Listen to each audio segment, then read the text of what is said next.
Hey Hello. Ryan. Hey, Let me Eric. So yeah, yeah, you were cool. mentioning you're over there in Thailand. I'm over here in Porto Garibaldi, Oregon, and we are gonna do what we can with the audio.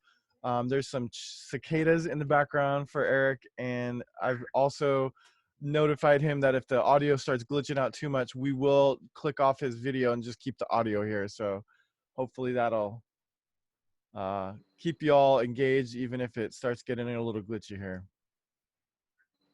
So Eric, welcome to Sacred Rebel. Finally.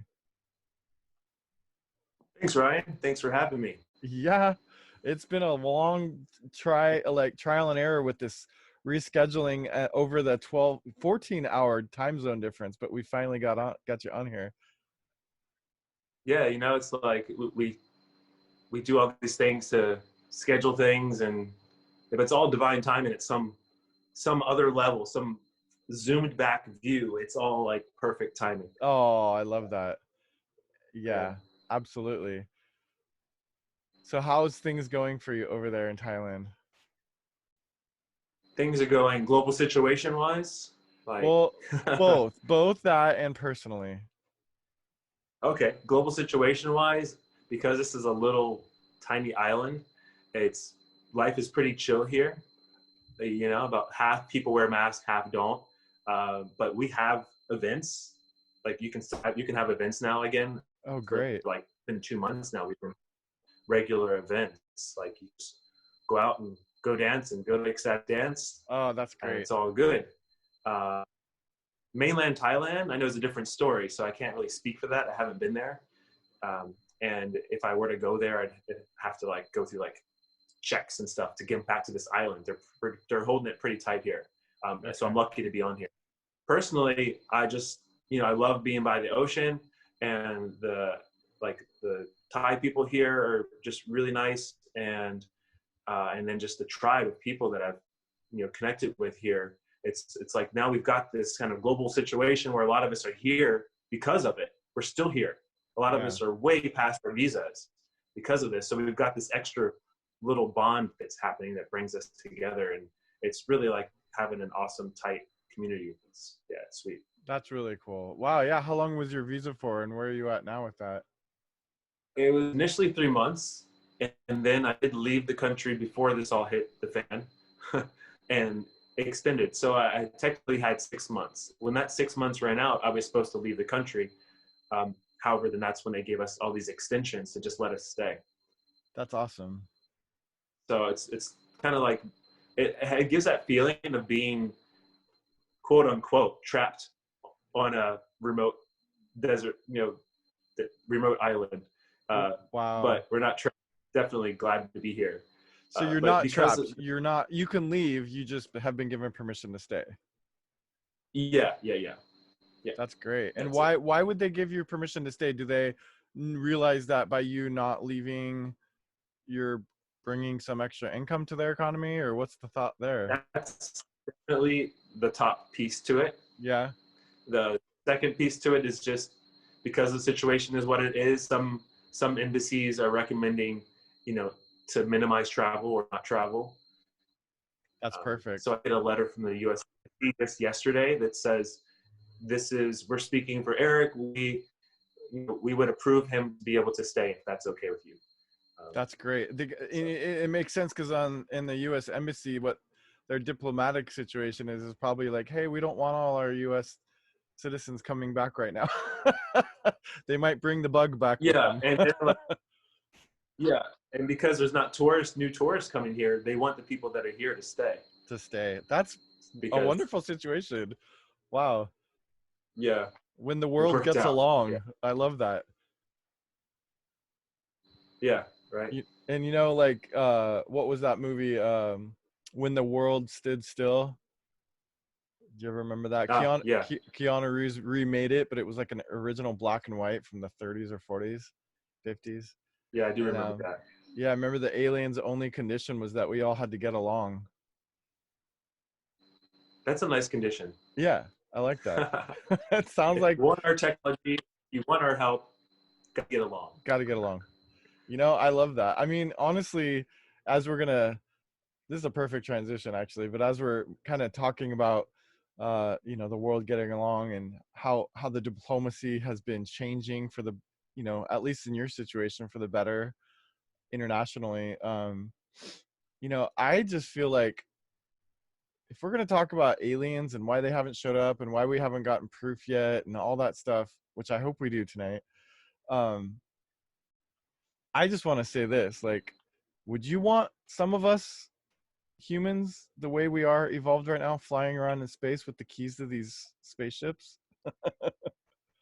If you were No, them? No, I wouldn't either. no. I mean, we still got people road raging going on, and it's like, all right, until we solve the road rage thing, I don't think we should give people keys to spaceships. Yeah, yeah. You're grounded, You're grounded. literally grounded to Earth until you can all get along. You're all grounded. Totally. All right. And then you said something funny too about how our RV is starting to look like a spaceship on the inside. And it's so funny you said that, because I've been really dreaming up getting this whole RV prepared for sticking some sort of free energy device in it that will allow it to fly to outer space, so that when we get there, we can have little wings that fold out on it and like have it all sealed up with oxygen tanks and Hey, everything is possible. You just need a team of scientists and physicists, which I think you can, astrophysicists, you can probably, get a couple from SpaceX or NASA. oh my gosh, I love it. Exit import. Yeah, just scout them. I'll just drive down Go to there LinkedIn, type in astrophysicist. yeah, It's I'll done. just drive down there to Santa Clara and try to get in touch with Elon Musk and say, look, dude, I'm your fan. Let's do this. Sponsor us with just like a sealed up RV and put that free energy device in there that you're gonna eventually get your hands on, and let's send us to outer space in an That'll take RV. that'll take Pimp My Ride, that show, like that reality show, Pimp My Ride, Yes, to a whole nother level. pimp my RV spaceship. Yeah. Oh my god, I'm ready, dude. This will be a whole new tourism industry. Oh yeah, it's coming. Yeah, by Oh, 2024, the U.S. announced that they're going to have people living on the moon, oh my god, working on the moon like full time. that's amazing. Well, I don't Yeah. mind a piece of moonfront property. That would be fun. But I honestly think that there's going to be revelations about all kinds of other planets that are Earth-like very soon. What do you Oh yeah. think? Looking forward to that for Yes. sure. I mean, all the time I see it in like science news, new discoveries of Earth-like planets being discovered. Yeah. Yeah. Whole new explorations for hot springs on other planets to be found. Yeah. So let's get back to this discussion of first of all, like, you and I have a little bit of a history building up now of supporting each other in our taboo interest in space and aliens and secret space programs, and on the flip side, sentient beings filled with, you know um, knowledge of other dimensions and higher evolution that humans are ascending into. And so I feel like you're the one person in my personal life that I can really just let loose and talk about this stuff with. So I'm I'm really excited for you to feel free to speak whatever you want on that's on your mind and your heart here, and not have to limit yourself. And me as well, I've spent many years of my life stuffing it so that I wouldn't end up losing business, losing friends, being looked at as a wacko. But you and I have talked a while ago about how this is the time to actually be speaking our minds and hearts, because the world is changing so rapidly. People's hearts are softening very quickly to more and more taboo subjects, which is why we have this podcast, Sacred Rebel. Yep, that was a good way to say it. That people's hearts are softening more and more to taboo topics because now they're being put into the news. More and more. For example, the U.S. in December 2017 had an Air Force pilot come on to CNN and the other news stations and say, yes, we saw these crafts. We observed them for a 2-week period of time. We saw them every day, and they were describing the maneuvers do, which were just unbelievable, like shooting from ocean level, because they were on a Navy ship, shooting from ocean level to 30, 50,000 feet within 3 seconds or less, and then dropping back down just as fast and stopping on a dime just above the water, and then showing off and also entering the water. Like these things, like these ships are incredible. They entered the water. Oh my Yeah. gosh. That's amazing. And so this was on the news in December 2017. And the funny thing is, which was really odd, and a couple other people caught this on web, and that was just about a couple months ago, the Pentagon again, like in December 2017, came on the news again and shared the same footage and said, this is the first time we're officially releasing footage. But that's what they said in December 2017. This is the first time we're releasing footage. So it's like, it didn't get enough attention, I guess, then. And they're just doing a whole re-release like it never happened in December 2017. Okay. And see it on YouTube. December 2017, Pentagon UFOs. Like, there's videos there. And there's the videos from a couple months ago in the heart of COVID where they're announcing that same thing, if that makes sense. Yeah. So I'm going to share my screen with you right now. And I'm going on Google so you can see this for yourself and make sure that we're on the same page here. Do you see this? Pentagon officially releases US videos here on CNN, or UFO videos. That's right. Yeah. That was 8. So it's been 4 months now. Yeah. Okay. So I'm going to turn the volume off here and just let it play, and we can keep talking about this. So is this the video where you said they saw it go into the water? They released a couple videos. I'm not sure what they're going to show in this one.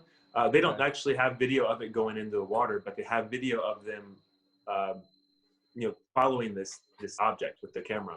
Oh my God! It's just they nicknamed it the Tic Tac because it just looks like a little Tic Tac candy shape. Yeah. Yeah. That's crazy. And so, just smooth. There's no sign of exhaust or any kind of there it is thing on it. So this is another video. This is a different video. This is not the Tic Tac. Oh, okay.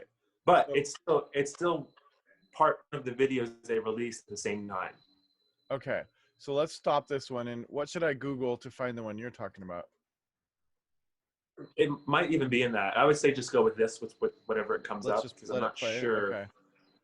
Yeah, but they released a couple different videos from a couple different years, and that's one of them you're seeing now. That's amazing. And why do you think they're releasing them? I mean, according to them, they're just sharing that we have no idea what these are, but we're going to start investigating them. But like, I mean, what's the even point of that? Aren't they just admitting that, like, yeah, UFOs are out there, but we can't officially say it? This is a sensitive topic. Yeah. And one, I don't like to go into fear-based anything really. Yeah. One of the things that Dr. Greer said, I just went blank on first name.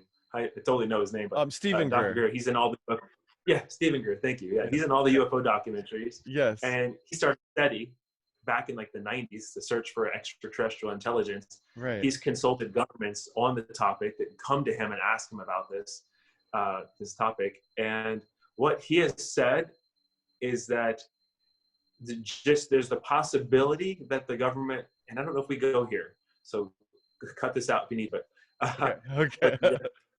that the government, there's a possibility that the government could create a false flag event.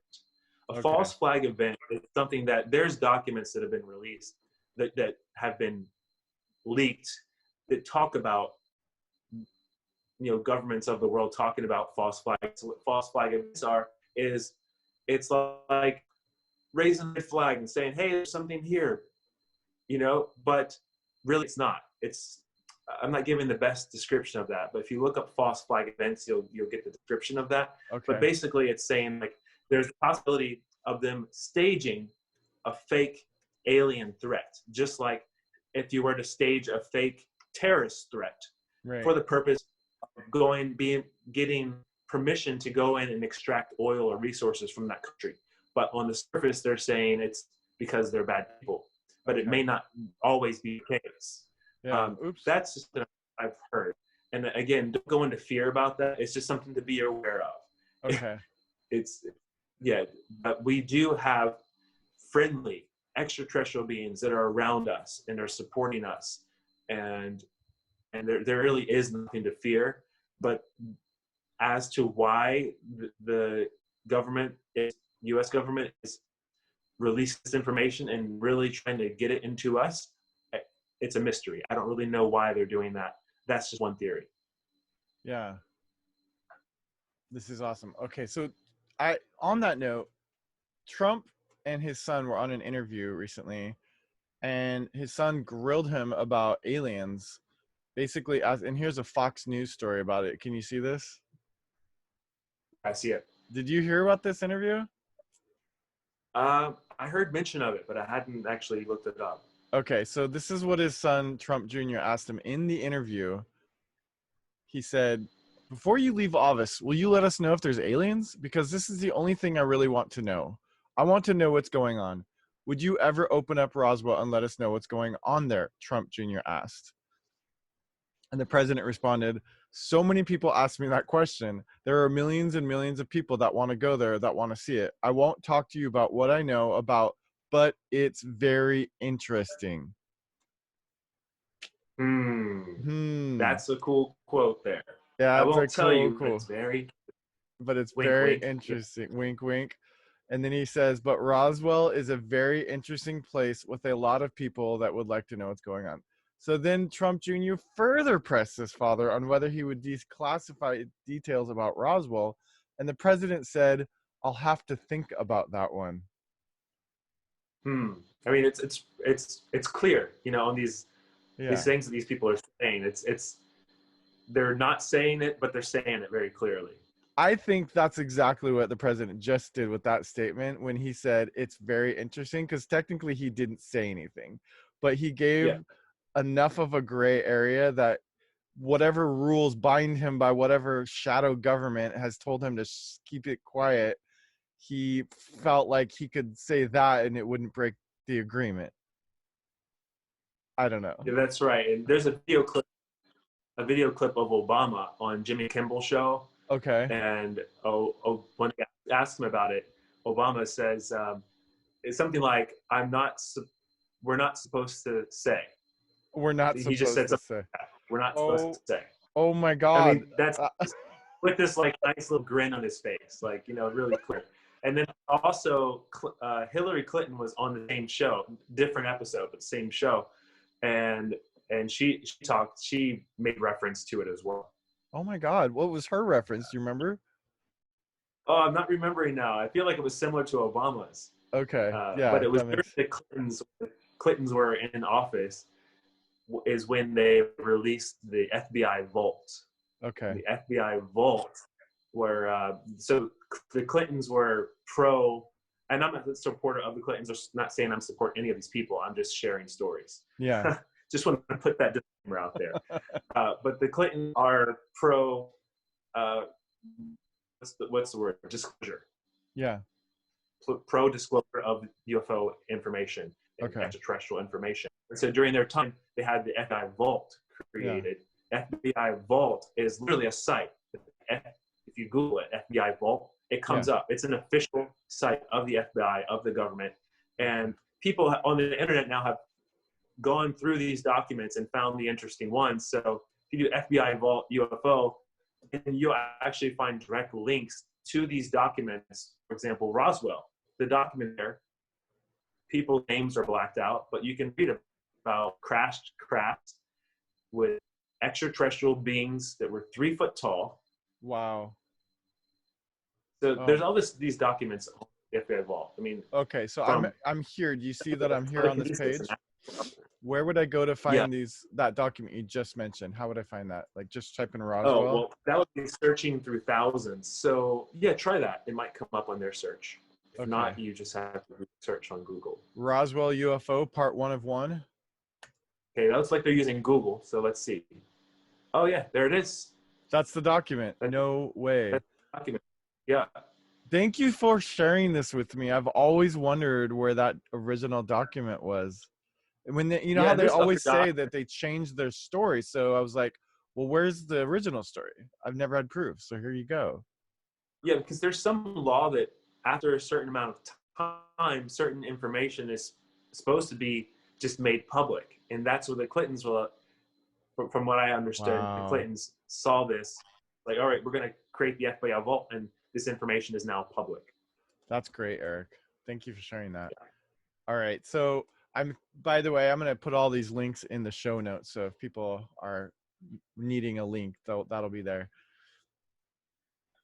So Eric, I appreciate us talking about the macro perspective, the big perspective of this first, so that we can, try to get people kind of all on the same page as us. Like, I believe you and me are in a sense in the word just lay people. We have a lot of much more varied live experience than being UFO researchers, right?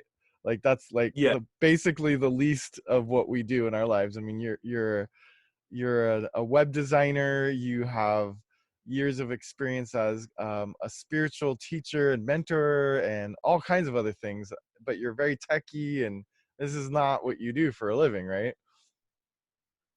No, that's right. I'm glad you said that, because even sharing this information, now I started sharing this information a little over a year ago now, maybe close to 2 years ago now. But before that, I kept this information in and would only share this with like one or two friends that had an open mind, because I was afraid of judgment and Yeah. people discrediting me, because Right. yeah, just being discredited just because I have these experiences. Right. But I just kept feeling that inner voice that's saying in my heart, it's like, you got to share this information. Oh. And as I started sharing this information more, and shared it with my family for the first time when I happened to be there visiting them back in December 2017.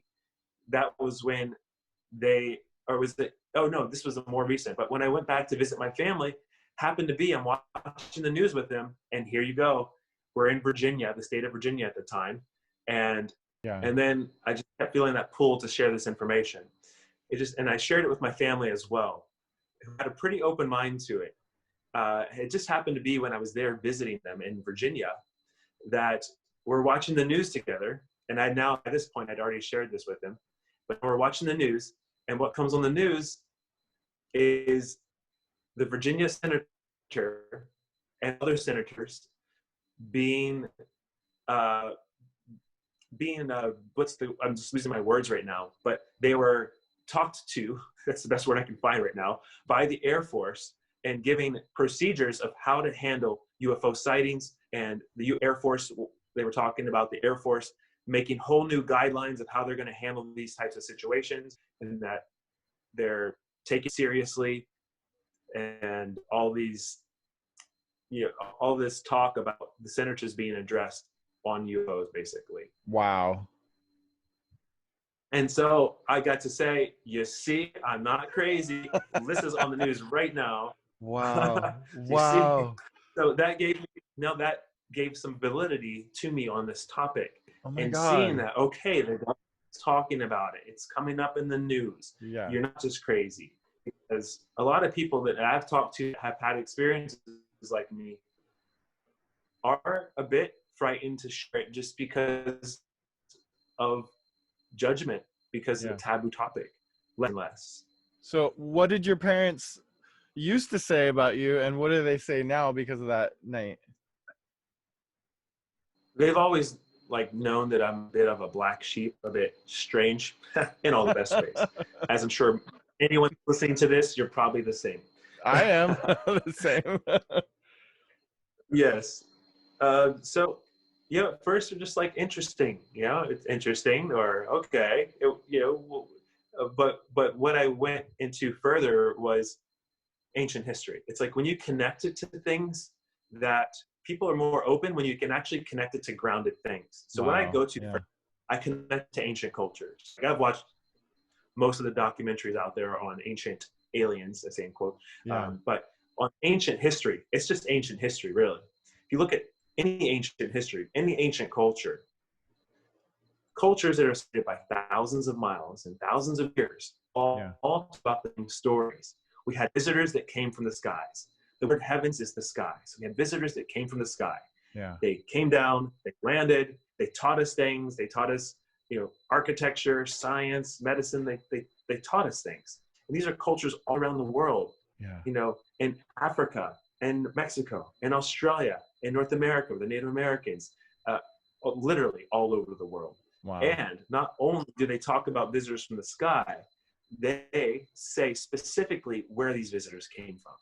The ancient cultures separated by thousands of miles and thousands of years, not only talking about visitors from the sky, but specifically saying where they came from in the sky. Yeah. Before there were telescopes in it. And so one of them is Sirius, the Sirius star, and that's the brightest star in the sky. And so cultures around the world talk about visitors that came specifically from that star system. Not only that star system, but they say Sirius B. Sirius A is the star that we can see with our naked eye. Sirius B wasn't confirmed that it existed, according to what the information I've heard, until a telescope was powerful enough to see it. You can't see it with the naked eye. But here's the Dogon tribe, for example, in Africa, that to this day say their visitors came from Sirius B. Wow. The star that they didn't have telescopes to see. The visitors came, they landed, and they taught us things. Then there's Siriuses all around the world. People from the Sirius star system, people, extraterrestrials. And then there's also the Pleiades is another common one. Yes. So not only have ancient cultures all around the world had connections to visitors from the space, and like I said, said specifically where they came from, which was unexplainable to modern day science, or like they don't have telescopes, how they do that. But that's one thing you can connect it with that makes it more grounded. It's like, okay, these ancient stories, they couldn't have all made this up, the same stories, specific stories. Exactly. And the next thing is too, what we already talked about now is government files. There's government files, there's ex-government employees in military, and not just in America, like North America, but from other parts of the world too, that have reported cases of pilots and military and government people that they say have, street cred on paper, at least credibility on paper, all talk about these things, and that people have come out on video. And there's documentaries out there of these people that had high ranks in military and government that are speaking out the truth, what they've seen and witnessed, and what we have on hand, such as downed craft. And it was recently, actually, one of the Air Force pilots the Air Force pilot that spoke out on video in December 2017, they released this, the Pentagon. He recently said, this is in the last 6 months, somewhere in that window of time, on Fox News, they asked him, is it true that the U.S. government has artifacts from extraterrestrial spacecrafts, or has pieces of extraterrestrial spacecrafts? And he said, yes, but he said something like, yes, but that's all I can say about that at this time. What? But he said yes. He said yes on Fox News that the U.S. has pieces of extraterrestrial spacecraft. Okay, again, who was this person? I missed that part. It was on a very controversial person, Fox News anchor, who, again, I don't support these people. I'm just sharing the information. So Tucker Carlson. Tucker Carlson, okay. Yeah, apparently, I don't watch the news, but apparently he is not the best person, to put it lightly. Okay. to put it as nice as possible. But on his show, that aside, the content of the extraterrestrials and UFO, it was on his show, Tucker Carlson. You could say U.S. government extraterrestrial spacecrafts. That should bring it up. I put in Tucker Carlson says he has U.S. alien spacecraft artifacts. Okay, that might do the trick. Let's see. Oh yeah, man. so it's really as you do that, it's a taboo topic. But when you really look at it with an open mind, and you look at, okay, ancient cultures, watch the documentaries. You can't deny art of facts. They're carved in stone. They took time to carve these things in stone, these stories. Wow. There's a reason. And then you look at the at least countless military and government, as I mentioned, that have come out and spoken. Okay, something here. This is not just all woo-woo. There's something to this. That's amazing. Okay, so why, in your opinion, well, let's back up here. Do you want to move into a little bit of your personal experience seeing aliens, or do you want to stop right here and just pinpoint any knowledge you have about why the U.S. government would be so secret about all this? Sure, I can just share my thoughts on that. Yeah, okay. And my thoughts on that, and this comes from a combination of my own inner inquiry in combination with, these talks I've seen from other like ex-government, ex-military as well, who have also shared their thoughts on this topic. Wow. And for one, there's the fear of how the public's going to handle it. Can they handle it? Is it going to cause riots? Are people going to freak out? Right. The other piece of that is now we've got this incredible technology, and it's the suppression of free energy. Mm-hmm. Exactly. So free energy being, it's a device that you can charge up once and then it just runs, or it's just a series of wires woven in a certain way that generates energy without the need of fossil fuels, without the need of power companies anymore. Right. If you just had a device, get into your house, and that house has power that's just run on magnetics or copper wires, whatever it is, and you don't require any energy from the grid, from the system, that is going to just collapse that system of fossil fuels and gas cars and all these things that are detrimental to the environment and to our health. We don't need them anymore. Like, we have the technology, and that technology has been suppressed. So that's another big piece to it. Right. But again, now here we are where it's now being brought up into the news more and more. So I don't know what story it's taking now, but those are just a couple thoughts. Yeah. And one of the things that a lot of people who I've talked to this about, who may disagree with me on it, which was a long time ago, and then I stopped talking about it, was just that people would say, well, that's not true that the oil industry would cover this up, because they have so much money that they could literally, if there was such a thing as free energy, and these people don't believe me that free energy is a thing, because they says it defies the law of physics. And I'm like, okay, so, but what if it does exist? And they said, well, let's just say it does exist. The oil industry would just make a way to make money off of it, like convert their power plants into production factories for free energy devices or whatever. What are your thoughts on that? Yeah, so the free energy devices, this is the thing. This is also the thing with like the medical system. It's the same in the sense that if you give someone a cure, then they're only a one-time customer. If you give someone a Band-Aid or just some sort of remedy just to make them feel better but not actually cure something, then you got a customer.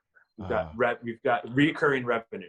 The same with the free energy devices. If they were to capitalize and create all these free energy devices, well, everyone's just a one-time customer now instead of your monthly electric bill. You've got just the one time you buy this device and you're done. So eventually that revenue stream is going to run out. Good answer. I love that. Thanks. I'll use that next time. Yeah. So, well, I'm really, okay. And before we get into your personal experience, let's just, take a gander down the avenue of benefits of free energy to technology and solving world problems, which is honestly, Eric, why I think about this every day. Every time there's a problem in this world and I read the news and there's a story, I'm like, free energy would solve that. Free energy would solve that. You know what I mean? Yeah. I don't know. Tell me what your thoughts are on that and why this is such an important topic. Yeah, so free energy, just to preface, like, my experience with free energy has just been my own research online and Okay. and watching documentaries. So Yeah. I don't have any personal experience with working or creating free energy devices, but there are people that have done it. And so you could actually, if you had enough motivation, look up some instructions online. You could actually create your own little test with Yeah. copper wires and a toroidal like shape. You wrap Yeah. the copper wires in a certain way, plug it into a light bulb or something, and you can generate energy, and there's nothing connected to Wow. I it. want to do that. You can see That these sounds online awesome. as well and do it yourself. Yeah, Wow. so I've looked into that, and there's a whole bunch of different free energy type devices out there. Yeah. There's one that I saw for, I haven't checked on it in a while to see where they are with it as far as bringing it to the world, Yeah. but it was a device for the house, and Okay. it was a little power system for the house. It's a little thing that's outside, and it runs on magnets. You just need initial power to Okay. start the magnets. Okay. Once the initial power is done, it doesn't need power anymore. The That's magnets amazing. just keep running.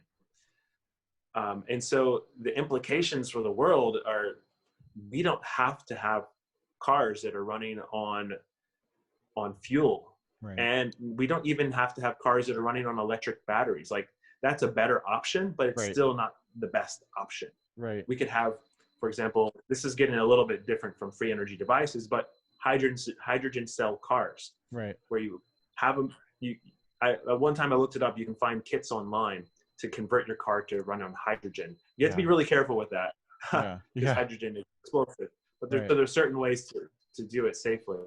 Yeah. But that's just one example. You have rain catchment outside of your house, a big, nice rain catchment.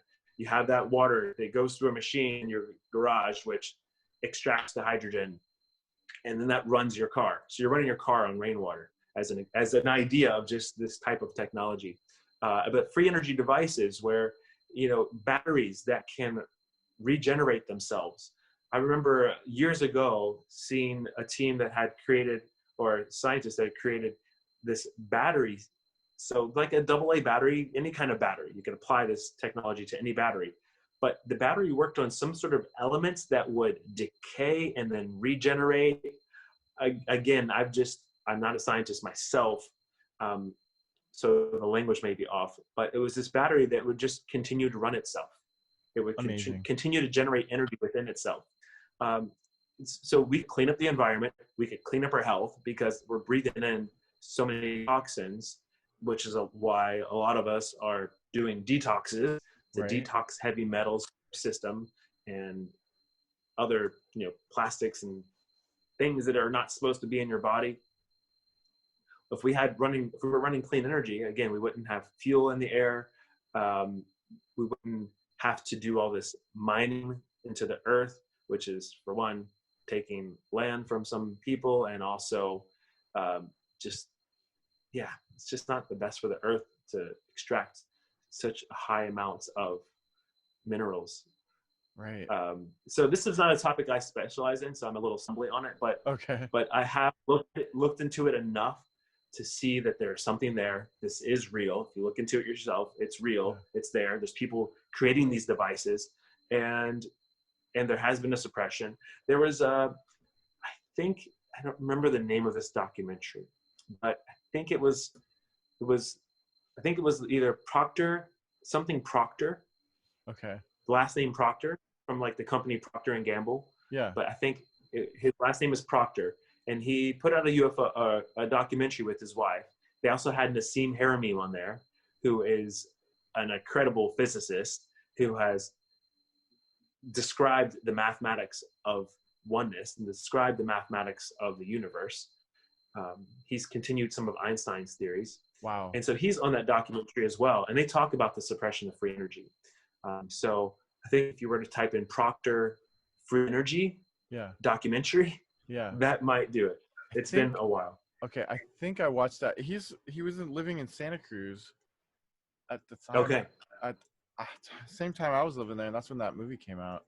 So Campbell free energy movie, and I can figure out the name of it. It is I think it's Proctor. Yeah, Thrive. Last name. And it's Thrive. Thrive. That's the one. Yeah. That's the one. Yeah.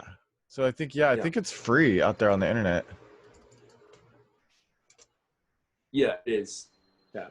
Thank you for bringing that movie up, because that movie describes the toroidal effect, which creates free energy, which he believes is what the alien technology that drives their spaceships around the universe um, is based on. And then ever since then, I've also started to hear so many other people who are not even related to Foster Gamble talk about the toroidal effect, and so many people are starting to experiment with it. For example, Nassim Haramein is a person who I had heard is doing research on free energy based on that toroidal movement. And then I've also been watching the show Cosmic Disclosure on Gaia, and Corey Good and David Wilcock and a bunch of other insiders all mention at one point or another this same thing, the toroidal effect. So that movie Thrive was really ahead of its time when it came out, and released that in 2011. It says it came out in 2011. So if you Google Thrive movement or Thrive documentary, that's the movie we're talking about. And it's Yeah. all it's Yeah, that right toroidal. it's on Vimeo, and it looks like it's, let's see, is it free? Yeah, it's free. Yeah, it should be free. Yeah. It's free. Yep. Because they just wanted to get the information out there, and that That's amazing. toroidal field, for anyone that's not familiar with the toroidal field, it's Yeah. basically like a donut. It's the yin and the yang. Actually, it's a vortex, two-sided vortex. Like if you were to put a tornado or a hurricane one on top of another, but flip them around, it's basically there's a funnel that goes in and a funnel that goes out. But the toroidal field is the foundation to free energy, and the toroidal field is like the foundational shape in mathematics to existence, to this universe at least that we're in. And you know, the crown of our head and the way our hair spirals. And if you look at plants in nature, they all spiral. According to the book, it was a study referenced in a book called 2012 Ancient Secrets and Prophecies. It was a David Wilcock's book, something like that. But in there, he just references a bunch of research that's been done. And one was, if you have some sort of like dust-like material just in the vacuum of space, on its own, it'll naturally take the shape of the toroidal or a vortex. It just does that. And there's like gaseous clouds out in space where you see this actually happening, like nebulas. That's amazing. So this is definitely a scientific idea. Yeah, the vortex. Yeah, that's amazing. It's definitely a sign. Okay, so now that we've gotten into a lot of stuff that I feel like is relatable to a person like me, who's pretty much not a scientific person, not a UFO researcher, but just pays attention to the news and does my own research and keeps hearing the same thing, I'm feeling like this is becoming relatable to anybody else in that situation. But one thing I'm missing here is a heartfelt story from you, Eric, who we all now know, that would explain to us why you have dived into this so much, because I know you have some personal experiences, right? Seeing ETs or UFOs at least. And that's why I'm even here with you talking about this, is because of my personal experiences. That's what brought me here. Wow. Share, please tell us. And did you only seen UFOs, or have you seen any aliens or ETs as well? Yeah, I have. I'll share all that. Oh my gosh, Eric, please. Oh my gosh, on the edge of my seat. Yeah. So I'm going to let's see. I'm going to articulate this the best way that I can to kind of paint a picture to give credibility to just the way this unfolded. I don't want to just jump right into, oh, I saw this and I saw that. I want to give you how this was a process for me. Okay. And my experiences. And so I was always a believer. Like from a childhood, I always believed and loved the movie E.T. and anything like on the topic of extraterrestrials. I generally use extraterrestrials versus aliens, right? Because aliens are, Close Encounters of the Third Kind. Yes, I love all those types of movies and things. Yeah. And And so I was always a believer. So I just want to share that. Yes, I've always believed. And so having always believed, then one day, I'm fast forwarding a lot. Actually, I'll share this one story. Okay. I was always a believer. When I was 10 years old in Maine, visiting Maine with a friend, we were outside at night. You could see the Milky Way. There was no moon. And we saw what looked like a satellite at first up in the atmosphere. But then it started doing these right angle turns, 90-degree turns, fast, covering huge distances of the sky. And so that was my first encounter from a far distance. But now, many years forward, I was on YouTube looking up spiritual stuff. I had begun my spiritual journey. So I was just geeking out on spiritual videos. Then I saw on a suggested video, it was channeling. Now, this was my first time being exposed to channeling. Okay. If you're not sure what channeling is, it means there's a being, a human here on earth, who has the ability to clear their mind enough to open up to allow a higher intelligence to speak through them. That's a channel. It's similar to turning your radio dial. You turn your radio dial to different frequencies, you pick up different channels. This is the same with someone who's a channel. They can tune the frequency to a certain vibration where another being can speak through them. That's channeling. Okay. So this was my first time. I just happened upon it on YouTube by chance, if you want to call it chance. Do you remember the name of the video? I don't know. Okay. This is back in 2010. Okay, first no discovered worries. channeling. So I discovered this channeling video, and I was like, this information is interesting. Okay, this person is supposedly channeling an extraterrestrial being not from Earth. I was like, okay, I'm open to that. That sounds cool. I don't know if it's real, but it sounds cool. But as I listened to this video, I'm getting chills now sharing it. But the information that was coming through was so clear, so simple, yet so profound. And it made me think, why have I not been taught this stuff in school? Why am I just discovering this on my own on YouTube? Why isn't this something that's taught to everyone?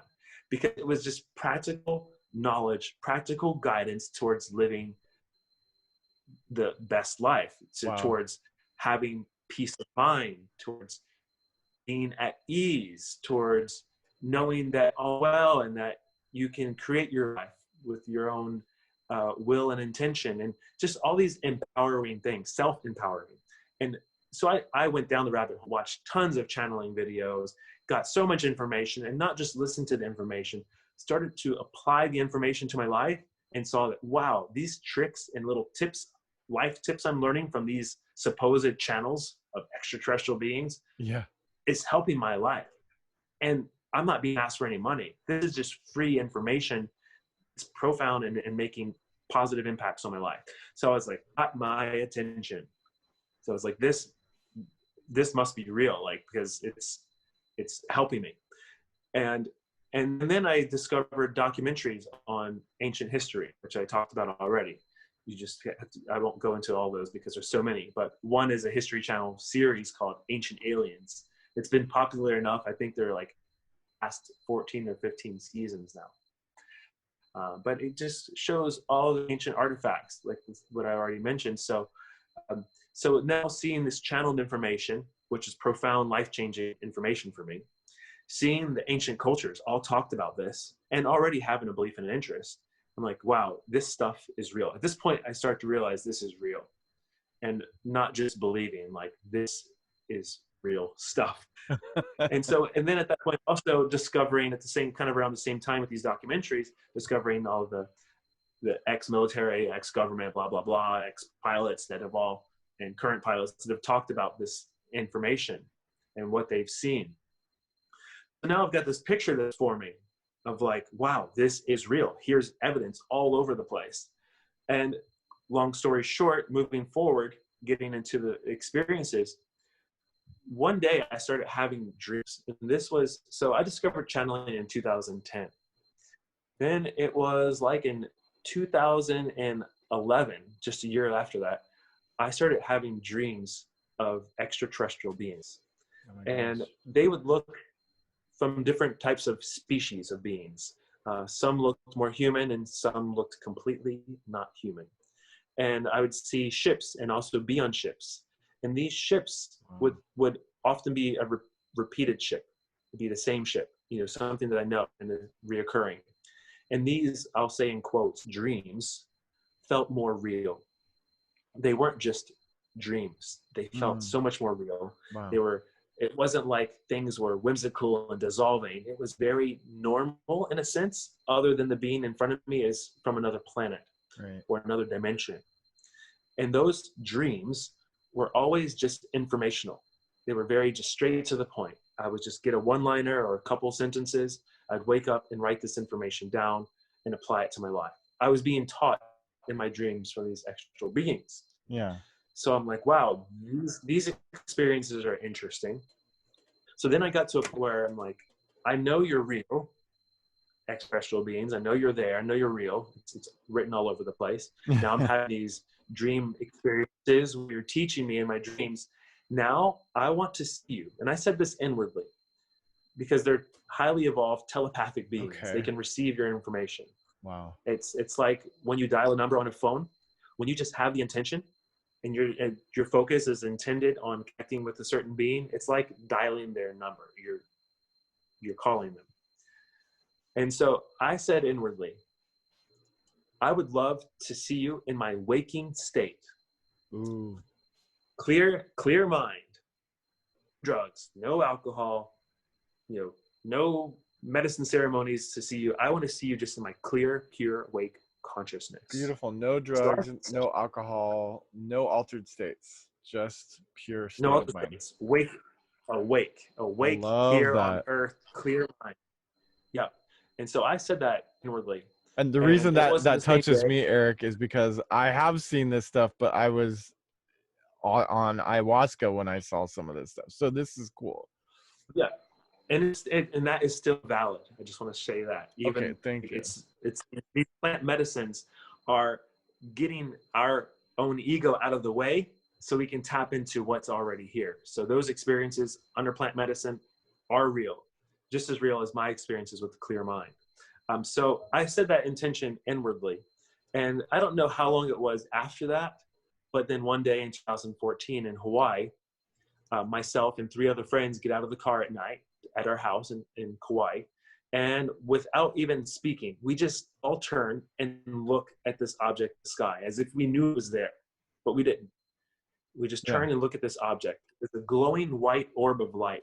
It was like, some people call it like plasma. It was just like a contained ball of light energy that was completely silent, and it was only about maybe 100 feet up, which like 30, 40 meters up, and it was hovering and then moving towards us, and it flew directly above our heads. Again, not one sound, not a blinking light, a ball of energy, a ball of light. We couldn't even see any structure within it other than just this ball of light. Flew over our heads and then flew into the distance. So that was 2014. So now I've got the waking experience. Wow. Now time went by, and now it's 2018. And now we had that one experience as a group together. And it doesn't matter how many times the universe has shown you how magic it really is, and how powerful we are, and that these taboo subjects are actually real, that it's easy to doubt ourselves, even when we've had our own personal experiences. Now, I wasn't really doubting myself, but I still just personally did more contact in my clear-minded state to really ground it into my physical body. If that makes sense. I just needed to ground this as real and tangible. I just needed some more experiences. So I said the same inward intention. I would love to see you again in my waking state to help ground this into my human mind, into my human body as real, tangible, and physical. And so in 2018, I had, I think it was 4 or 5 visits. Oh and my God. The first visit was at the beach. We were doing astrophotography. And my friend, she stood up and said, because she was connecting with us too, she stood up and said, "Star family, I would love it if you would fly through the middle of the Milky Way for one of our shots. We Oh, were you taking shots of the Milky Way. skipped the first. You would love it if they fly through the. Okay, so yeah, so my friend, we were camping in Hawaii, Yeah. and she stood up to the stars, to the sky, threw her hands up in the air, and said, "Star family," which we like to call them, "Star family. I would love it if you'd fly through the middle of one of our shots, or in the middle of the Milky Way through one of our, as we were photographing the Milky Way, the strip of the Milky Way." Whoa. And so we have the photo of this, and this object in our photo Oh my God. comes in the frame from the left of the frame, and you see this oval object, glowing light oval object with a transparent trail, not a solid white trail like a satellite or meteorite photographs, completely different. Comes in the frame, and then it turns in the same frame and flies, and it clears itself right in the middle of the Milky Way in this photograph we took. It was a 30-second exposure. So in this 30-second exposure, this object covered a massive amount of sky by flying through, jumping, meaning teleporting to another piece of the frame, turning, teleporting, and then flying out of frame. So you see this thing come down from the left, coming down to the bottom of the frame where the Milky Way is, fly through the middle of the Milky Way, and then turn back up and fly out of the frame. It makes a little loop. Whoa. And that was after she said this. So that was that. For more information on this specific story Eric told, wait till the end of this podcast, and there will be about a 10-minute explanation where Eric goes deep into a screen recording showing pictures of his experience that he captured on film. If you want to see the visuals, you can go to the YouTube link that is in the show notes. Otherwise, you can just listen to his explanation in depth about how he is certain this is a UFO rather than a meteor or anything else. And then, then one night we're leaving to go out to dinner, and then we both walk out of the house and just turn back towards the house for no reason for us in our mind. And we, again, like in 2014, we just had this knowing, something just like tapped on our shoulder and made us look at this specific spot in the sky where this glowing orb, again, same glowing orb, was white light with like a gold hue, was just hovering about 100 feet back, about 100 feet up from our house. Wow. And it's just hovering, standing still, not one sound. And then it starts to do this zigzag movement and starts to move forward as it zigzags. And often people report, and videos that are real videos capture these spaceships doing these maneuvers that you wouldn't really do if you're flying a ship. They're doing these zigzag patterns to show you that you're seeing something that is not of Earth, something that's beyond technology-wise. And so with that, and then another time at the house, another buddy and I saw it, and this time we saw the actual, not just the orb, but we saw the structure of the ship. And from our angle, it was flat. You could say it was a disc, but for all I know, it could be a triangle or a square. Okay. I don't know what shape it was because we only saw one flat edge of it. Yeah. But it was very flat and very thin, and it flew by so fast and completely silent, not one sound. And as fast as it went, you would think there'd be some sound, not one sound. Wow. And the energy of it was the energy of like a victory lap. It was like this energy like celebration. Because when you're seeing these, if you're tuning into them, when you're seeing this, having this experience, there's usually a feeling that comes with it. The other feelings I didn't mention from the other experiences when they were just kind of hovering and flying by was just this overwhelming sense of love, like family. But this one time was playful, and so not to go into too much of these. There's more of these stories. I've now had visits at my house in Hawaii multiple times. A lot of times these visits are at your house.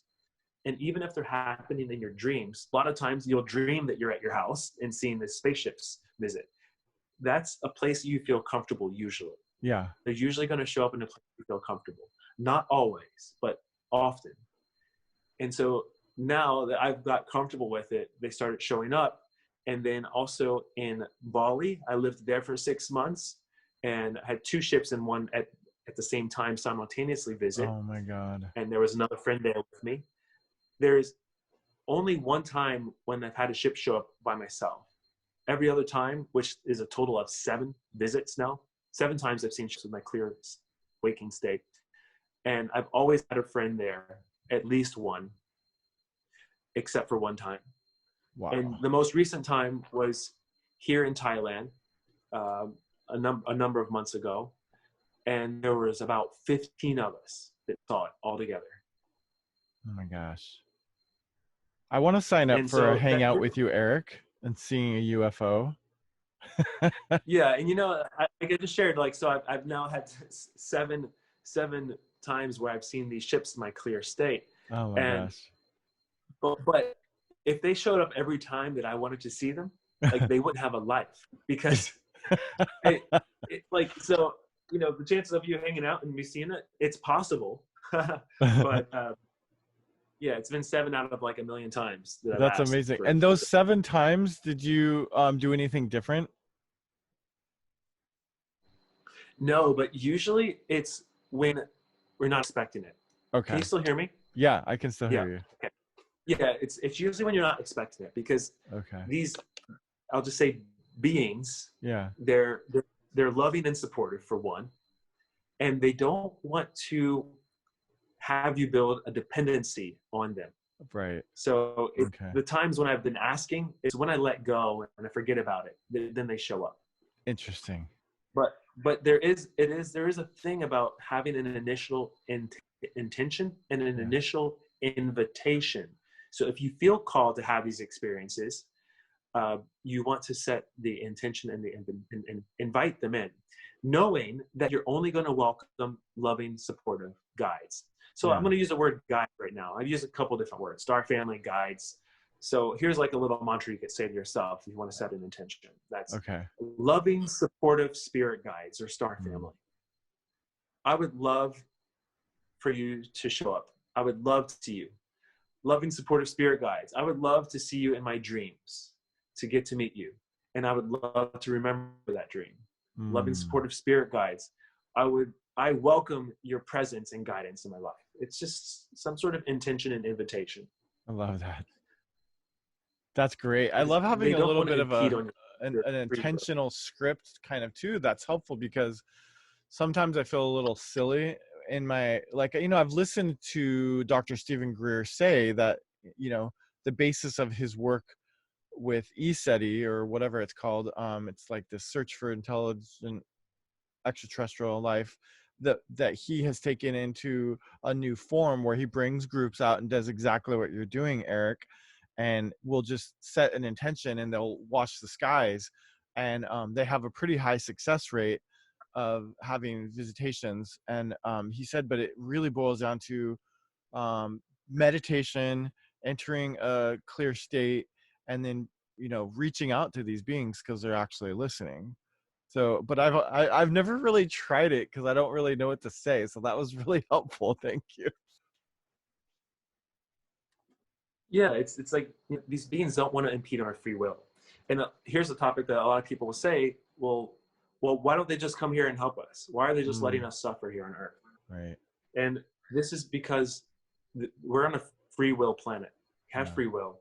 And, if you were to spoon feed a baby forever, of course they need it in the beginning, but if you were to spoon feed them into their childhood and adult life, they're not going to know how to feed themselves. They're just going to be dependent on you. You do their laundry forever, they're not going to know how to do the laundry. If every time they fall, you pick them up, they're not going to learn how to stand up on their own. They're not going to learn. So it's a similar concept applies to this. And that's that we have free will. So, we're going to just take it out there. Like, we're infinite beings outside of our physical form. Our physical form are vehicles. They're literally vehicles that our energy bodies embody and step into and operate on Earth. So we're here just experiencing our infinite existence. And these beings just allow us to have the experiences that we want. And there's, all these things that could be better. Yeah. But what we're learning, you know, bad things happen, people rise up, people come together, people learn, people wake up, and people say, you know what, we don't prefer this. Yeah. We don't prefer war. We don't want this. So what are we going to do? Let's form an organization. Let's do this. Let's raise money.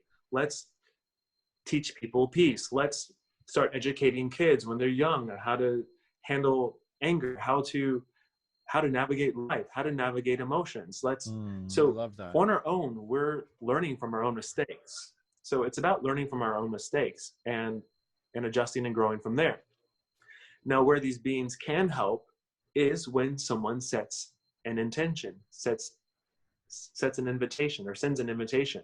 Oh, wow. At that point, there's certain ways that they can assist. Okay. They can assist telepathically. So you might start getting inner guidance, showing up in your dreams, as I've mentioned, my experiences have been. So at that point, you've set an invitation. They'll start working with you one-on-one, but they're not going to come land here and just take all the people out of office and put better people in office and remove oil. It's like, we're doing that on our own. It's happening. Like, the shift is changing. Even though things look pretty bad and grim, like, there's a lot of positive things happening. It's not always in the news, but there's countless organizations and people that are working around the clock every day to make this world a better place. So we're doing it on our own. I love that. Yeah. Wow, Eric. So, okay. So have you kind of put this, this story of your experiences out there in the world at all, or is this kind of the first time you're sharing this, and how does it feel to share this publicly? Yeah, I've now shared it on my Instagram a couple times, some of these stories, and I definitely have shared touches on it in other podcasts as well. How's it been so going? In the last 2 How's years, the I've been reactions? sharing. So the reactions have been more positive than I expected. Because, awesome. like you said, it's becoming less and less taboo. So more people are actually eager to hear this information and to hear personal stories. And yeah, so for me, when it started was when I started sharing these stories was, again, about 2 years ago, roughly. And I heard guidance in my ear. It was clear guidance. Usually my guidance is telepathic, and it's learning to differentiate between your own thoughts and incoming thoughts. It's a subtlety, but if you just practice that, just practice, like, hey, loving, supportive spirit guides, are you here? And just practice. Use your imagination. Just let yourself be open. Then you start to learn to differentiate between your own thoughts and these incoming thoughts. However, sometimes the guidance, they just really want to get it to you, and it'll be just as clear as my voice is right now, loud and clear. Wow. Like a physical voice, if you want to call it that. And so I heard, it's time to start sharing your stories. That was the quote, word for word. It's time to start sharing your stories. Came loud and clear in my ear. And from that point on, I've been sharing my stories. Oh my gosh. And the reason to share the stories, the reason I was told this is, and the reason more people like me are sharing our stories, we're being guided to share these stories, is because Earth is moving into become a galactic civilization. Already, we're reaching out. We're going to colonize Mars or the moon in 4 years. Right. We're making plans to terraform and move to Mars. So we're reaching out to terraform Mars, to move to Mars. So not only are we as Earth humans reaching out into the cosmos now, there's beings reaching in to us as well. However, the human mind can be fragile. If they were to just land here one day, we've been conditioned with these movies to fear them. Alien invasion. So it may not be taken the best. Some people may, of course, some of us would be excited. Some of us would also go into fear and panic.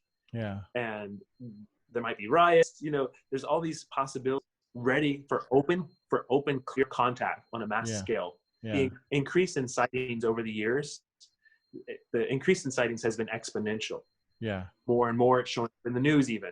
Yeah. This is getting it into our consciousness. It's becoming a normal thing. Now the Yeah. governments of the world are talking about it openly more. Yeah. This is now making it more and more normal. The Yeah. more and more normal it gets, the more and more people are going to be ready for open contact. Yeah. When, as a collective, we're mature enough and ready to handle open contact, then it will happen. Yeah. It will first be with a civilization that looks more like us, so it's not so Yeah. foreign. So And we I can want to say, just oh, put they out, look like us, but they're from another planet. yeah, and I This is just want to easy. put out there that there's people that are probably going to freak out because of religion too. And I want to point out that if you're one of those people, just simply Google the Vatican Observatory. Have you heard about that, Yes, Eric? I haven't heard about the observatory, but I do know that the Vatican and the Pope, they're all very much in the know of our extraterrestrial neighbors. Great. I'm glad you're saying that, and I've heard that too. So if you Google the Vatican Observatory, you will see that there are huge, very expensive observatories, some of the largest in the world, all around the world, funded by the Vatican. They're actually called the Vatican Observatories, and they're very out in the open about it. They're not trying to hide them. And you just start to wonder, well, why is the Vatican looking out into outer space? So, yeah, they Right. know what's going Yes. on. Yeah, and it's really doesn't take away from religion. So you can really Right. look at it as like it's just a it's just a different view on the stories. You'll start to see the stories in the Bible as different. There's mention in multiple parts of the standard Bible where they reference metallic objects descending from the heavens. And out from the center of these metallic objects came people. People walked out of these ships that landed from the sky. That's just one reference. There's many references like this in the Bible and other ancient texts around the world. They called them gods because of their abilities. And these gods had the ability to fly. They depict them on like flying lotuses, Wow. flying dragons, whatever they could think of, they relate to. They depict them as humans that have wings to show that these people could fly, even though they didn't literally have wings. Or maybe some did actually. Yeah, that's a whole other thing. There are angelic realm beings that do have wings. So, and I just want to say something really quick, and that's, this talking on this topic isn't something like a really polished conversation that I have that's super well articulated. So I hope you're bearing with me. Yes. I'm sharing my story. These stories may sound wild and unbelievable, but I've got nothing to gain for this. I'm not selling anything around ET contact or any programs, and not that there's anything wrong with that for the people that do, because they're sharing valuable information and it's just an exchange of energy. But I'm just excited about the topic. I've had these experiences and I'm just sharing them and just blabbing them out, trying to be coherent in some kind of way to keep the story, connected. But one other thing I'll share too, since I did mention this in the beginning, and I just imagine, I mentioned about seeing beings, not just ships. And so I don't want to just leave that hanging. Well, thank you. So I was going to let you bring that up, but thank you for bringing this up. Yeah. And so how I've seen beings, so there's a couple different ways. And most of it has been in my dreams. The ships have been in my waking life. And dreams. Waking life 7 times in my ships. And then with actual beings, it's been in my dreams mostly. And I'll describe what they've looked like, the ones that I've seen. There's a race of beings that look like humans. However, their bone structure is very pronounced to where they almost look animalistic-like in a sense, but they look more like us. But if you imagine your cheekbones were very squared, your forehead bones, your chin bones, all these bones really stand out to where you would know that this person is not human. Even though they look human, you would know they're not. They look similar. And their ships were black and metallic and had this engraving on the outside that you could touch. It was like engraved. And it was like, looked like some sort of ancient Latin or ancient Greek text. And so I've seen them numerous times, like reoccurring. Wow. Other beings are human and a gray hybrid. So human and the classic gray, big head, black eyes hybrid. So they have big eyes, but they look like us, but with slightly bigger heads, but giant eyes. Yeah. And then there's been amphibious beings from Sirius, who are the most common one for me. Wow. And their skin is like a salamander. If you've ever seen a salamander, their skin is different from a gecko. Like a gecko or a lizard has more dry, scaly skin. Right. Salamanders have smooth, wet skin, and they generally in moist places. So it was like a grayish brown salamander, slippery type skin. And they were aquatic beings. Were they living in a spacesuit like that had water in it or something? Or how would they look like? No, not when I saw them. We were in the ocean when I've seen them, and then also seen them in their ships, and they're not in spacesuits. When I've never seen them in spacesuits. Okay. So I've seen them in their ships in astral projection and in my dreams, and also in the ocean. And the ocean was the first time I had an encounter with them. Okay. And they had webbed fingers and toes, but they had regular legs, not mermaid legs or fin. Yeah. They're aquatic beings. And so those are the main core beings. I mostly see the aquatic beings, and then also angelic realm beings as well. So like the classic like Archangel Gabriel, who is also the same being as Anubis. I'm kind of going into the weeds here. I'm just ranting off the story. So these are great. Anubis is one of the Egyptian gods, in quotes. Okay. And so Anubis, now I'm moving out of dreams. Anubis was the first being that showed up just in my room. Like open eyes, clear mind, here's Anubis in front of me. And Anubis was standing between 4 gold pillars. So all of a sudden my room disappeared in this experience, and I'm just standing in the grid of space. But it's not even space. It's the place behind space. It's the grid network that actually even makes space. It's like going behind the scenes of space, if that makes sense. Like if you were to make a tear in space and look behind the veil, this is the structure behind it. It was this blackness and this grid of energy. And this grid of energy, then all of a sudden, 4 gold pillars, like pure gold, 4 pillars in front of me. Each pillar had serpents that were forming the shape of DNA, and they were pulsing up and down each of the 4 poles, the DNA. Oh my gosh. And then Anubis shows up in between 2 of the pillars. And then I say, Anubis, like, this is really cool. Like, I love this imagery is amazing. This experience I'm having right now. But what is the point? Because by this point I had lots of what you could call spiritual or mystical experiences. And I'm like, okay, I don't just want to just like see things. I want to like learn and develop and grow. Like, there you go. What can I know from this? And Anubis said this word for word quote. He said, just enjoy it. So removing the need to get anything out of anything, just enjoy it. And that has stuck with me to this day, that quote. Beautiful. And so that's been an open eye, non-dream experience. And then one other time where, aside from seeing spirits and ghosts, which has been a thing too, I'm talking specifically ETs right now, but the Pleiadians. So these were 9th dimensional Pleiadians who don't have a physical form. Okay. But they presented themselves in a humanoid form for me. However, just as a blue light. So if you could imagine blue light in the shape of a human body.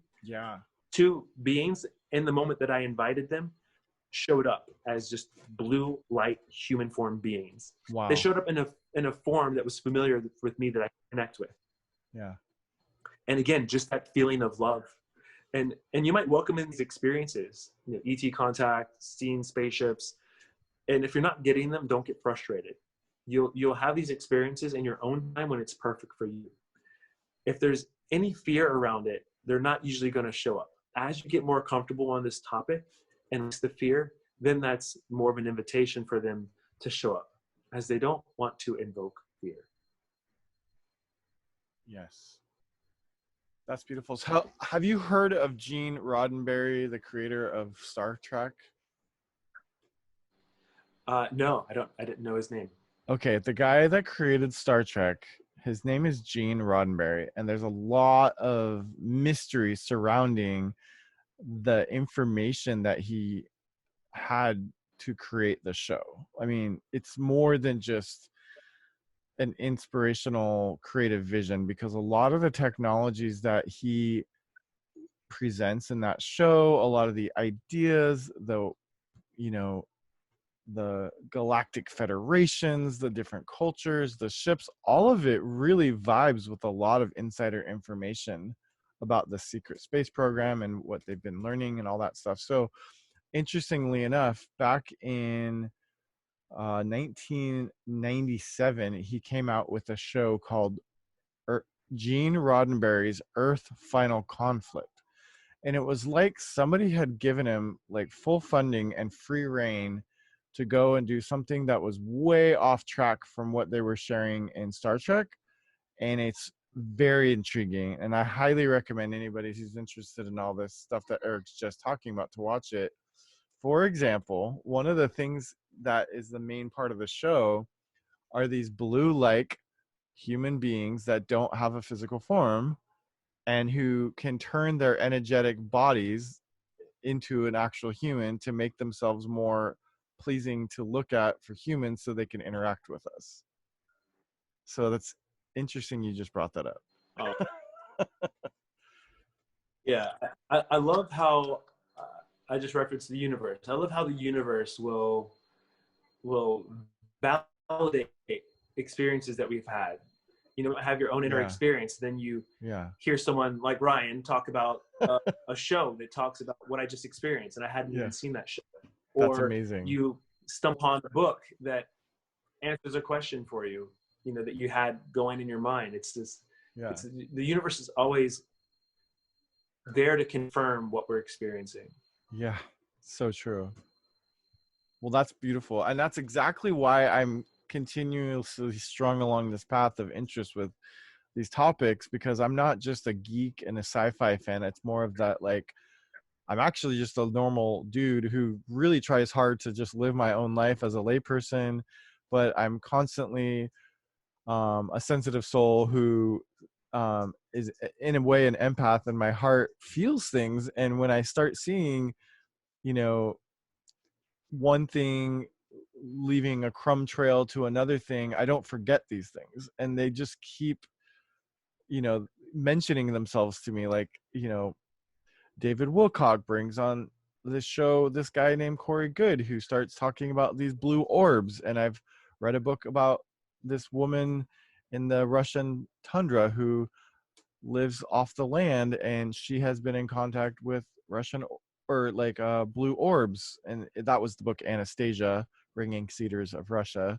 And it just, it's like one thing after another that they're not related. Like the guy who wrote that book Anastasia, with this woman living out in the tundra talking to blue orbs, had nothing to do, or probably never even knew, David Wilcock interviewing Corey Good, who also mentions blue orbs. And you're just like, okay, something is warming my heart when I hear both of these stories, and they bring these just fascinating spiritual messages to me that give me so much, and I feel good. And they're totally not related on top of that. So there's some intrigue there about the breadcrumbs that are leading me from one thing to another. And if you've read um, the Celestine Prophecy, you'll know that that book talks about synchronicities and how important they are to pay attention to. So as I start to pay attention to these synchronicities, it just leads you down this rabbit hole that just goes deeper and deeper and deeper until you get to the point where it doesn't overtake your life, but your life is changed. Does that resonate with you, Eric? Yeah, it doesn't take over your life, but your life has changed. Like now I speak on this topic in interviews because it's changed my life, and Yeah. it's because it's had such an impact on my life. I can't ignore it. Yeah. It's been right in my face. Yeah. And it's had a positive impact on me, which is what inspires me to share my story. Even though, Oh, like I said, I may not articulate it the best at this time, because I'm just blurting out my stories, just scanning my experiences and sharing them. But it's had such a positive impact on me, and that's what matters. It doesn't matter yes. who they are, where they're from. It doesn't matter who the messenger is. If the information is helpful and it feels good and it helps you, Yeah. that's all that matters. And that's what is the core of Yes. this whole conversation, is Yes. that there are loving, supportive beings that are here, that have got our back, and Mm. that we can tap into if we just send the invitation. That is such a beautiful message, Eric. Thank you for reminding me why I'm into all this. That's great. Yeah, I mean, even the Ringing Cedars of Russia books, if you read the very first intro dedication on the very first book, and there's 10 books, the first thing he says is, don't get caught up in whether these books are true or not. Get caught up in the feeling that they bring you. And if the feeling is good, then these books are undeniably good for you and you should read them. But you're going to get turned off by them if you're like, oh, Yeah, this is not a true story. And then throw the book away, you know? yeah, exactly. Yeah. So I would highly recommend to people to stop asking yourself that question, if this is true or not, but start looking into the messages that are being shared by the people who are channeling aliens like Eric, and say, that actually does feel good. Or if it doesn't, fine, but give it a chance. Yeah, I like this quote from Bruce Lee. Take what you like, leave what you don't like, and create your own. Oh, I love that. Yes, Yeah. that's what I do kind of with religion, to be honest, and spirituality. Is I take what I like, but I leave out the rest. But it feels Yeah, good. that's it. Yeah, that's what I do on my dinner plates too. You know, it's like, is there something I don't like on there? Maybe I'm not going to eat the mushrooms. Okay. I'm with you. I've never been a huge fan of mushrooms, but I try. That's funny. Well, Eric, this has been really Yeah. beautiful. Is there anything else you want to share as a final message during this podcast? Because we're pushing 2 hours now, and so we got to kind of wrap it up here. Okay. Yeah, I'll just share one other little note, and that's Yes, please. sure. Like the planet is in a state of chaos, Mm, and and it, again, as I mentioned, these beings are allowing us to grow and learn our own. Like we're learning and growing in our own. yeah. However, again, we do have the support. We can tap into them individually and start utilizing that support and receiving that extra guidance ourselves, and start just trusting ourselves and the information we're receiving if it feels good. And although the earth is in chaos right now, these beings, through people like myself and like you that are open, Oh, they're working through us to help give us guidance, to help give us insights and inspiration of how we can actually make this planet a better place and bring humanity back into peace. So they're beautiful. working subtly through us, through people like us, through channels. And so we're not alone. Yeah. And Earth is not going to crumble. Like we've got this. As dire and grim as it seems, like we Yeah. have got this, and it is already done. Like peace will prevail, and it's on its way. And even if things get a little worse, maybe not, just stick to the knowing that these are just growing pains for humanity, Yeah. and that we will push through this Yeah. and be a brighter, loving humanity on the other side of it. So that's my last little words. Oh, that's beautiful. Well, I have to share a little story about something that happened while we were talking, Eric. Yes, please do. So I have this recurring thing now. Many years ago, I was taught through this website in5d.com the significance of 111 or 1111. I think it's actually 1111. So I was kind of paying attention to that for a while there, way back in the day, like 10 years ago. And I started noticing that I would see the numbers 1111 more and more and more. And I thought that was kind of weird. But then recently, what I've started to do is pay attention to what is the feeling that's happening in my heart when that number 1111 actually shows up, rather than just going, oh, I just noticed the number, and just disregard it, right? So I was starting to notice, Yeah. well, what's that feeling? And usually the feeling was either at a time when I needed a message of love, or if it was at a time when something really exciting and, you know, important was happening. And what I started to realize, Eric, was these little messages of 1111 were actually, like I learned in that original article on N5D, they're actually messages from the universe saying, I'm here, I've got you, we're here, we've got you, this is an important moment, pay attention. And what, I'm sure there's many other reasons for why 1111 could happen, but those seem to be the recurring themes for me.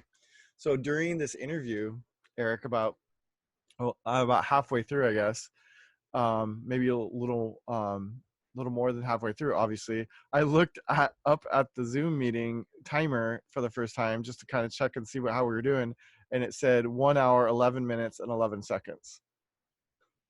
Oh, nice.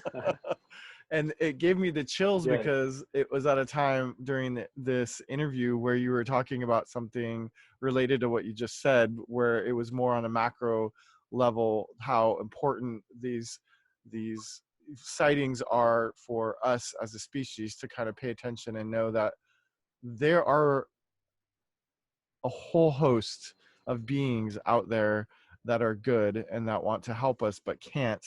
But if we let them in more and more, they will help us transform on the inside, which is what we need to do to save this planet and humanity. Yeah. Beautifully So, said. Yes, we need yeah. to transform on the inside to help the planet on the outside. Definitely. Oh, That's absolutely. so we had an 1111 moment during this interview, Eric. So That's awesome. I love must be that. I love important. your. Yes, definitely. Have you paid attention to 1111? Has that been something you've been aware of? Yeah, just sequential numbers in general. Like Yeah. sometimes it might be like on my scooter, you know, I might see like 99999, like 5 9s or something, you know, just numbers like that. When Nice. they stand Yeah. out to me, I do the same thing you described really beautifully, is that it's like it's can be just to pay attention to this moment, or Yeah. notice where you were thinking before when Yeah. this happened, and you know, it's just like little confirmation from the universe, like keep going, Yes. like little wink from the universe. A wink from the So yeah, universe. so I love that. yes, yeah, that definitely is a little winks from the universe. I see synchronicities as that in general, like Yeah. little winks from the universe. Like, Yeah. you see how crazy and mind blowing this synchronicity that just happened is? Yeah, it's a wink from the universe. Like Yeah. life is quite magic, actually. I'm glad you So said yeah, magic. Yes, it is magic, isn't it? yeah. I mean, and magic is, I like to use that word, but really magic is not just woo. Magic is just science that is usually unknown to us. So we call it Beautiful. magic. Yeah. It's quantum physics. Isn't that an Einstein quote? I'm not sure. I feel like it might not be Einstein, but it's somebody famous. That's actually a really well-known Yes, quote. I think it is Einstein. Isn't it? I'm seeing it in my mind's eye. I Yeah. think it's a pretty long one, if I remember. Yeah, but something But to that yeah, extent, right? yeah, Yeah. that it's completely that Yeah. 100%. Yeah, That's beautiful that you brought that up. yeah. Well, Eric, I have to say, like, you know, I continually get goosebumps listening to you talk and having months and months of heartfelt energy to chew on after I talk with you. I mean, I still am deeply moved by the last podcast we did together, and I think it was for the flip. And Yeah. I want people to know about what work you're doing, because you are a very profound person, Eric. So if you want to give a little plug to what you've been up to these days, I'd love to hear that. Sure. I actually do dream time coaching. So I specialize in dreams, sleeping dreams. Yay. And yeah, the dreams have just been so profound throughout my life that it's become my life's work now. Oh my gosh. And so what I do is I have put together an online program on dreams, and that is using your dreams as a transformational tool and healing modality, because our dreams are an untapped resource. that we have access to every night. And most of us are either ignoring them or just don't understand them. But when you learn to really fully understand your dreams for yourself, meaning not looking up dream symbols online or in a dream dictionary, but learn to interpret the dream symbol specifically for you, that's the self-empowered dream interpretation that I teach. Then you start to get, it's like getting the cheat code for life every night when you sleep. So every morning you wake up with this new cheat code for blocks you want to overcome, challenges you've been having, things you want to manifest. It's all in your dreams. It's all there. So I teach people through this online program, which is a 4-week program. And so I'm sure the link will be in the show notes probably. Yeah, what's the name of it? See when the next, it's called Get Woke in Your Dream Time. Nice. Get woke in your dream time. Get woke in your dream time. And so, yeah, we'll put my Instagram and my website in the show notes. So you can go there and see when the next live class is. It's a 4-week class, live group. We get together, we have live classes, we help each other interpret dreams. It's a lot of fun. And we become dream Jedis. Dream Jedis, yes. Well, Eric, what is the name of what can they Google to find it? Because I just looked for it, I couldn't find it. Okay, the website is soul-dreamers.com. Oh, that's right. Soul-dreamers with an s.com. Okay. And then you'll see a link to the 4-week program on there. Perfect. And at the time you're listening to this, you can see when the next live one is. I do them every few months or so. Oh my gosh, I can't wait to join you more on these Dreamtime Talks, Eric, because I can't get enough of you. And look, there's the Flips podcast that we did together on there. And I will be sending you the link to the Sacred Rebel podcast too, so we can get that up there. That would be amazing if you're up for it. Perfect. Well, yes, I love how you mentioned even in this podcast, you know, the significance of dreams in your experience with extraterrestrials. So if that's a part of what you're teaching, man, I'm in. I got to get into this stuff. Yeah, and I actually I only shared what I do because you asked. I just wanted to purely share my story, just to share that I'm not sharing this to profit from it. I'm just sharing this because I want to open people's minds and hearts to what's possible and what exists and what's to come. However, yes, I do specialize in dreams, and if you want to have ET contact through your dreams, is the most comfortable place for most of us to initiate that contact, that experience, because in our dreams we feel safer. That's beautiful. Well, I am really inspired by all this, Eric, and I think maybe the 11:11 message for me today, if I really think about it, is to start meditating more and getting into my dream time. And you know what? Honestly, trying to reach out to these beings, because I was touched deeply when you said that they help you. And, I could use a little help here and there. So why not? Yeah. And ask for a dream and ask to remember too.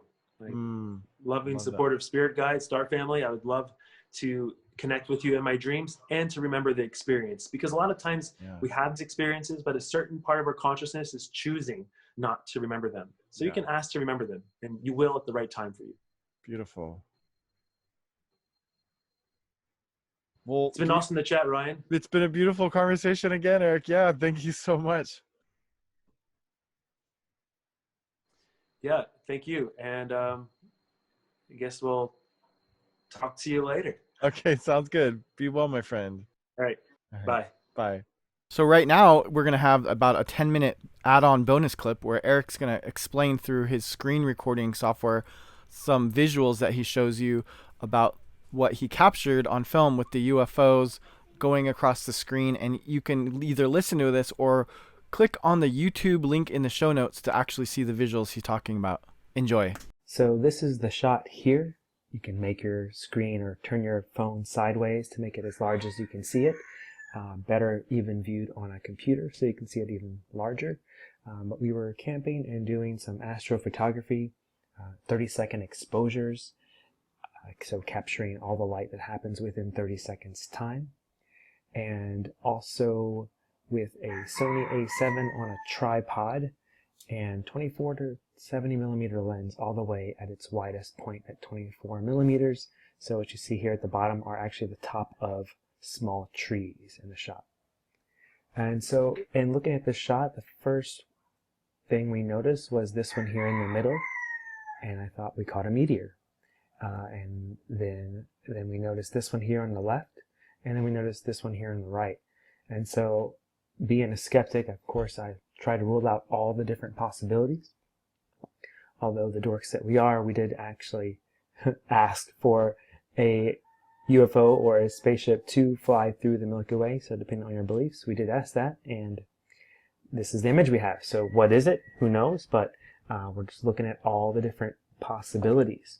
So going to the frame before, right here, and so you'll see nothing here, and then you've got the three objects here. And then each of these shots I've zoomed in. So this is the zoomed in of the frame before, and then the same section of the sky with all the stars lined up. You can use this as a reference point.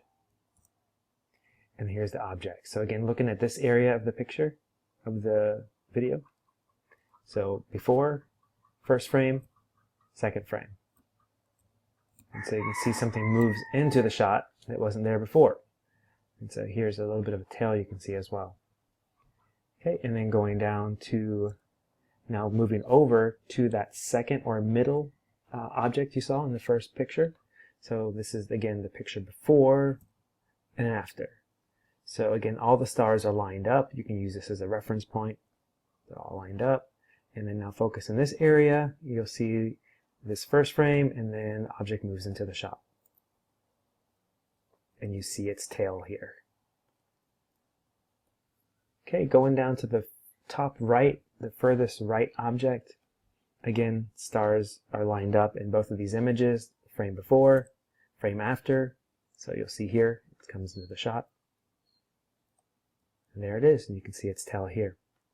So in this frame, it takes more of a orange color, which just could be the energy this object is putting off. It just changed the color that came through and captured on the lens, or something to do with the atmosphere in that part of the sky, who knows, but they all have the same kind of inner white glow with an outer color.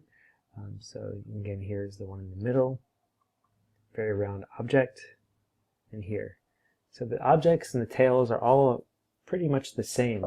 So in looking at possibilities of what it could be or what it might not be, let's see, the first thing is satellites. So it is possible to capture, 3 satellites in an image. Not that I've done it, but it would be possible with all the space junk that's flying around out there.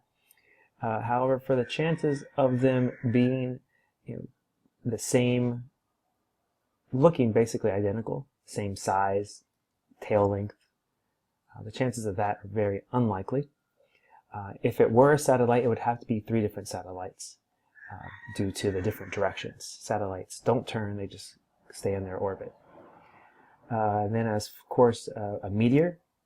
So could these be meteors? Sure, it'd be possible to capture 3 meteors in one frame. However, more likely to capture in a 30-second time, most likely it'd be a meteor shower that you would capture an image like this.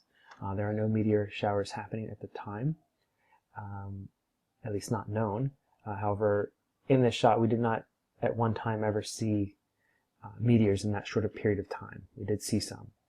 Meteors, however, tend to photograph different.